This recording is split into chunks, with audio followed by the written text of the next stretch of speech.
Hi hello friends, welcome back to channel sister சொல். இன்றைக்கான video என்ன பார்க்க போகிறோம் பார்த்தீங்கன்னா, இந்தியாவோட கெரியர் பெஸ்ட் ஃபைட்டர் ஜெட் ப்ரோக்ராமான டெட்பிஎஃப் பற்றி தான் பார்க்க போகிறோம்.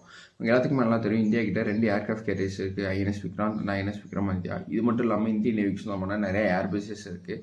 இந்த எல்லா இடத்துலேருந்து ஆப்ரேட் பண்ணுற மாதிரி தான் இந்த டெட்பிஎஃப் வந்து நம்ம உருவாக்கிட்டு இருக்கோம். இதுக்கு முன்னாடி இந்த ஆப்ரேஷன்ஸ்க்குலாம் நம்ம ரஷ்யன்ஸோட MiG-29K தான் யூஸ் பண்ணிகிட்டு இருக்கோம்.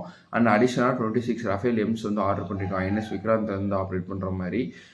ஆனால் நம்மளோட பேக்ட்ராப் என்னென்னா இண்டிஜினஸாக ஒரு ப்ரோக்ராம் இல்லை. ஸோ அதுக்காண்டி தான் இந்தியன் நேவி டெட்பிஎஃப் ப்ரோக்ராமை இனிஷியேட் எடுத்து பண்ணிகிட்டு இருக்காங்க. டெட்பிஎஃப்ங்கிறது twin engine deck based fighter. பேரில் இருக்க மாதிரி ட்வின் இன்ஜின் கான்ஃபிகரேஷனில் வரக்கூடிய ஒரு ஏர்க்ராஃப்ட். இது வந்து பார்த்தீங்கன்னா டெல்டா விங் கான்ஃபிகரேஷன் வரப்போகுது.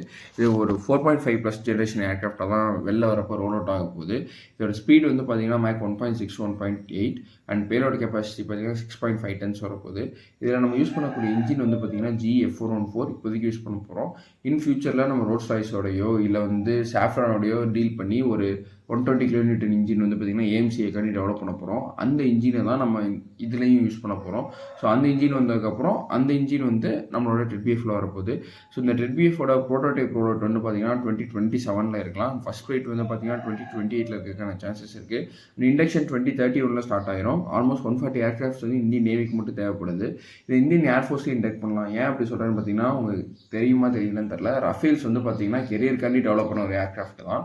ஸோ அதை தான் மாடிஃபை பண்ணி இப்போ வந்து ஏர்ஃபோர்ஸ்க்காண்டி யூஸ் பண்ணிட்டு இருக்காங்க. அதோட பெர்ஃபார்மன்ஸ் வந்து பார்த்தீங்கன்னா ஆப்ரேஷன் சிந்தூரில் நீங்கள் பார்த்துருப்பீங்க. ஸோ அந்தளவுக்கு பயங்கரமான ஏர்க்ராஃப்ட். அதே மாதிரி டெட்பிஎஃப்ஐயும் நம்மளோட நேவி மட்டும் இல்லாமல் இந்தியன் ஏர்ஃபோர்ஸும் சேர்ந்து வாங்கினாங்கன்னா ஆத்ம நிர்பர் பாரத் ஸ்கீமுக்கு வந்து பார்த்திங்கன்னா ஒரு பெரிய பூம் கிடைக்கும். ஸோ இதை பற்றி உங்களோட கருத்துக்கள் என்னன்னு சொல்லி கமெண்ட் செக்ஷனில் சொல்லுங்கள். பாய்.